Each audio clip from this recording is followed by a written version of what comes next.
Hey, can't you get sick if you eat like? I was thinking raw. Well, that's true too. I don't know. There's a lot of. I'm not really familiar with eating people, to be honest I don't with know you. anything about this, and I don't really want to know anything about this. Hey everyone, never ask this question unless you want to die. Have you guys seen it? Because we haven't. All right, let's jump into it. Sailors are known to have lots of strange customs while out at sea. Like some sailors believe that bananas are bad luck and so will not bring them on board their vessel, while other sailors believe it's good luck to throw one of their crew members overboard and then reel him back in before beginning a fishing trip that somehow will enhance your chances of catching more fish. That's funny. While a lot of these customs of the sea are pretty harmless and kind of goofy, there's one custom of the sea that is not at all. It is extremely serious and very, very dark. It's known simply as the delicate question, and in short, once a sailor asks this delicate question under certain circumstances, there's no going back for that crew. And today, we're going to learn about one of the most famous examples of this custom being carried out in real life. But before we get into today's story, I wonder if what you're a it fan is. of the strange, dark, and mysterious delivered in story format, then you come to the right place because that's all we do, and we upload once a week. So, if that's of interest to you, please go through all the like button's social media posts and correct their spelling and grammar in the comments section. Also, please subscribe to our channel and turn on all really good at notifications grammar? so you don't miss any of our weekly uploads. Okay, let's get Unlikely. into today's story. Unlikely. It's the like button. Oh my god. Come on. That's so disrespectful. We disrespect the like button every video. I know, but like, jeez. The like button's a dumbass. What?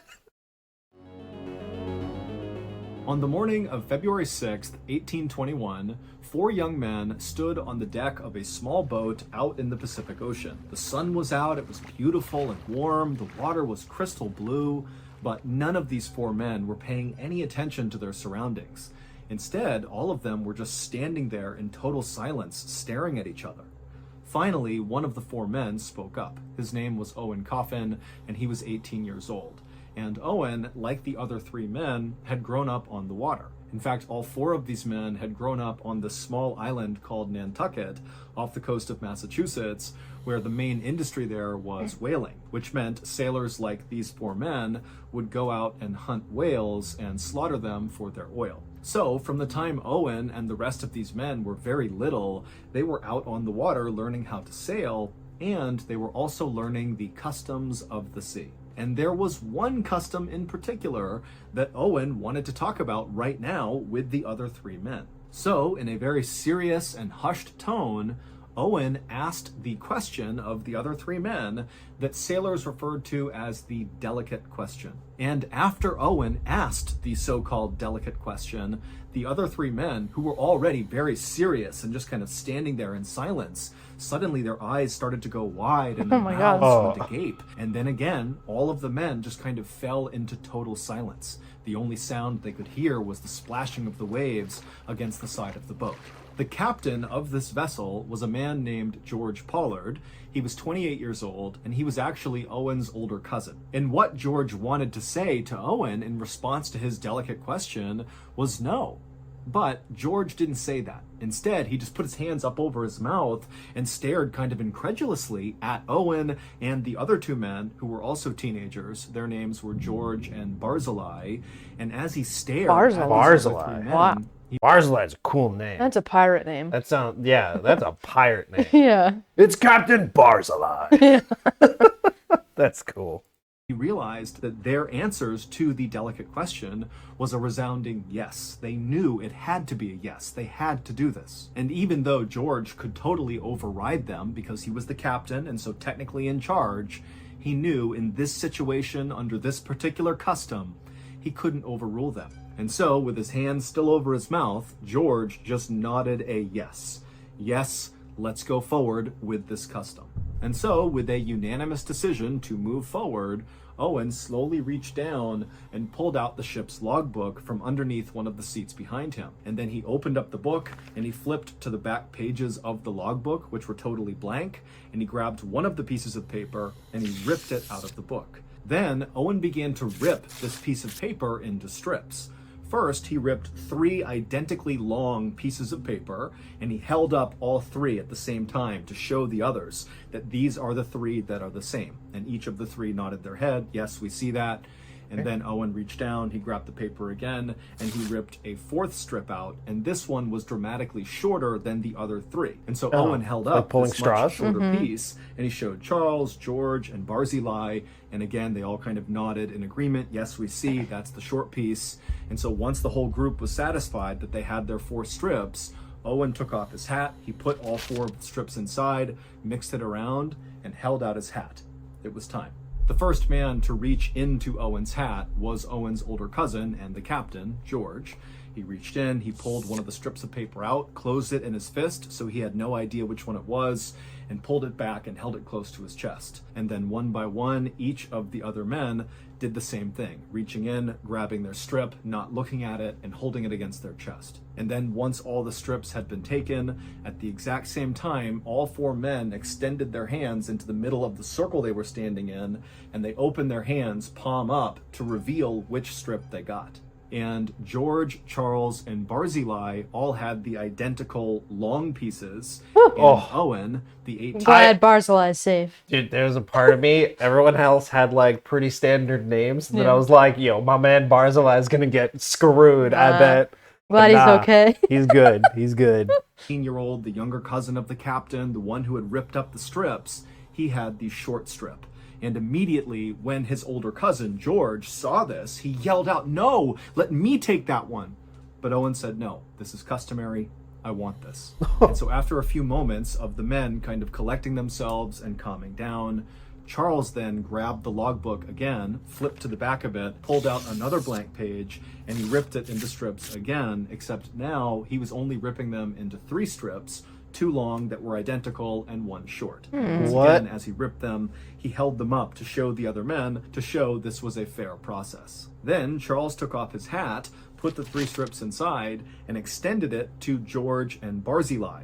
Owen was not a part of this round. And so George and Barzillai, one by one, reached in, took their strip, held it to their chest, and then Charles, he would take the last strip, he would hold it to his chest, and then once all the men had their pieces, they held their hands out into the middle of their now smaller circle, they opened their hands, palm up, and this time it would be Charles, the man who ripped up this second round, who would discover... You know we're going to have one more round, though. Yep. And as soon as Charles saw this, he threw it on the ground and he ran to the other side of the boat and began screaming, "I can't do this! I can't do it!" Meanwhile, Owen, George, and Barzillai didn't even move or flinch. They just stood there waiting for Charles to calm down, because they knew, he knew, this was a very important custom, and once you begin doing it, you can't just stop.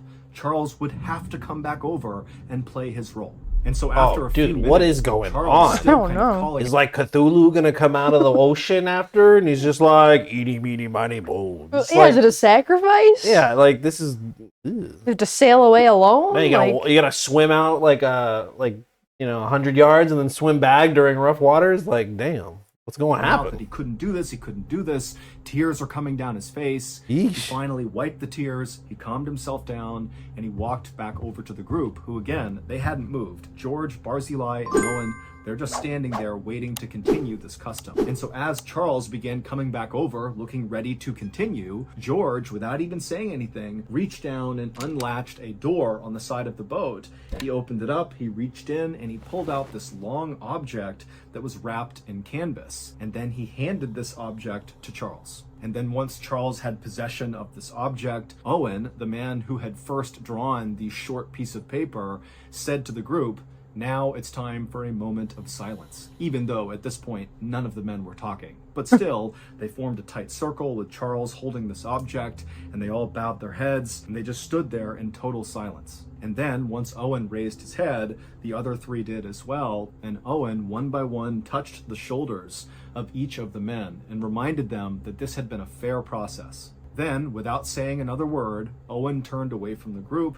He walked over to the edge of the boat. Is he going to dive off? Like, what is this? I don't know. I was sitting there. It's just like he reminded them once again that it's a fair process. I'm like, yeah. Well, if you remind me one more time, I'm gonna think it's not a fair process. Okay. Yeah, he's sounding kind of sus over Just there. sleight of hand there with those pieces of paper. I don't know now. Like, ooh. looking out over the water. He got down on his knees, he made sure his posture was good, and he looked out over the water. Owen had always loved the ocean, even though his own father had died out at sea. But this particular whaling expedition that Owen had been on, he thought went extremely well, and he was very proud of what they had all accomplished. And Owen was especially proud to be a part of this particular custom. This custom was one that so few people ever took part in, but all sailors knew about it. It was kind of like the forbidden custom. And here he was playing a central role, which really required a lot of strength. And so, feeling very proud of himself, Owen, after looking out over the water for a few more moments, he bent down and put his chin on the edge of the boat, which signaled to Charles it was time. And then once Charles saw that Owen was in position, Like a he curb stepped stop? away from George and Barzillai and walked over to Owen, carrying this object wrapped in canvas. And then once he was right behind Owen, without saying a word to him, he unwrapped the object, and it was a rifle.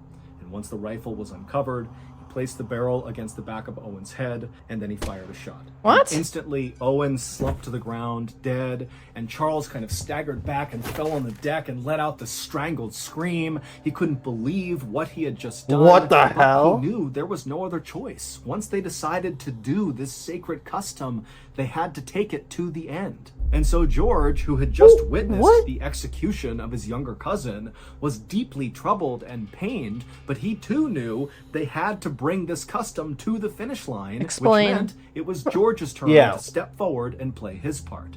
And so George walked up to his now dead younger cousin, and George pulled out a serrated knife and cut off Owen's head. And then once Owen's head was removed, he placed it on the deck so Owen's face was looking away from the other men, like he couldn't see what they were going to do. And then once the head was in place, George went back to Owen's body and began cutting him open and pulling his organs out and handing them to Charles and Barzillai. Okay, George what? also began cutting off long strips of Owen's flesh, creating sort of like fillets. Yeah, he's going to cut up the strips of his flesh, and then he's going to leave one that's a little shorter than the rest, and then they're going to pull it out of a hat, and then whoever, it's just like, what the fuck, man? What This is is so this? weird.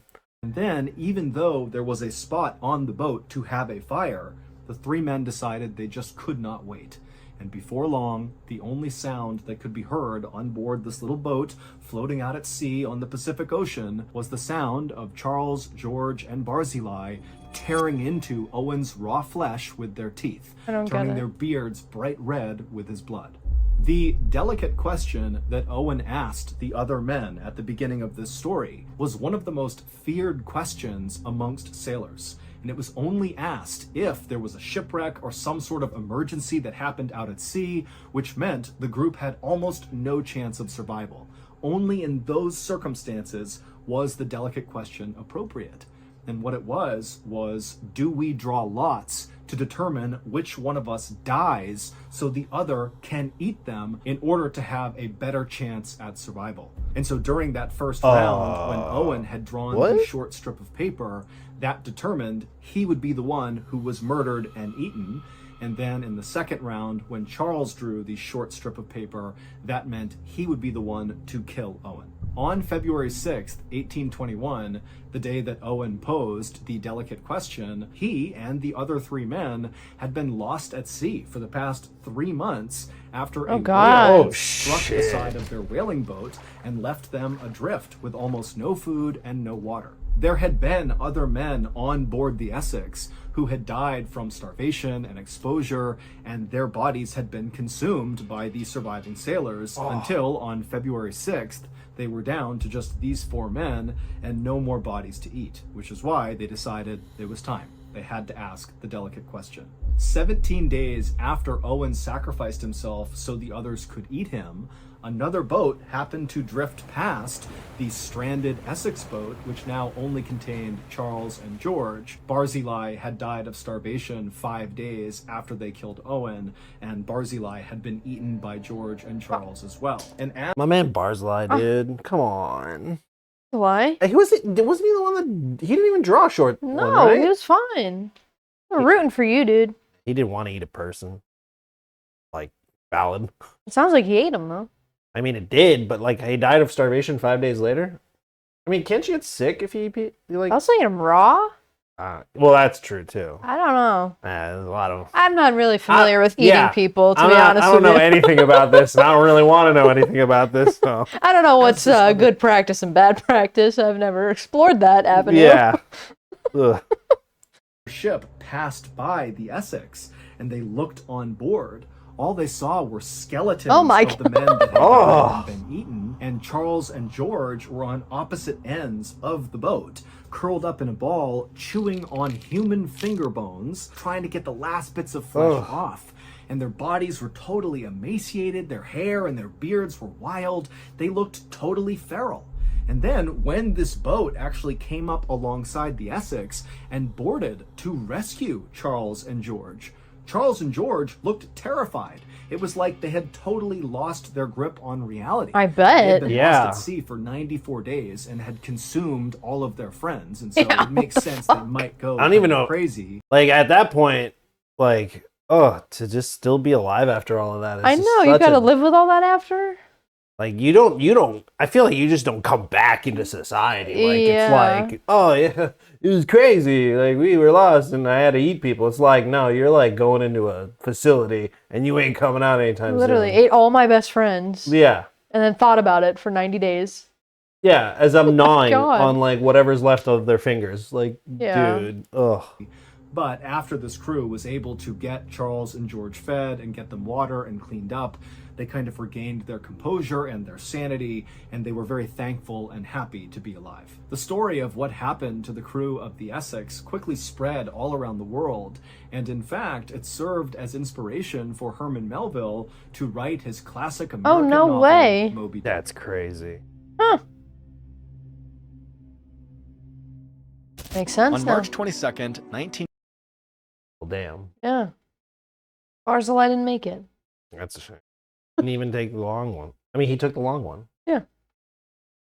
That's That's- weird. That's a crazy story. I don't understand why the captain couldn't say no. Is it because they were going to die regardless? I mean, they had no food. Yeah. So I guess this custom was only ever used at the most extreme circumstances, which they were in. Yeah. And it's just like, like tough one. To rationalize it, then do it, then like try to survive as long as you can. I mean, It's like you either die really, really slowly and painfully, or you give yourself a few more days. all right. Yikes. That's like this, just a difficult decision of doing any of that is just like, that's rough. Yeah. Different times. Different times. Only it was like, a little more simpler, like try and catch the fish. I guess not. On that note, thanks so much for watching. If you like what you saw, please subscribe. If you have any suggestions, leave them in the comments, and we'll see you in the next one. Yeah, see ya. Bye.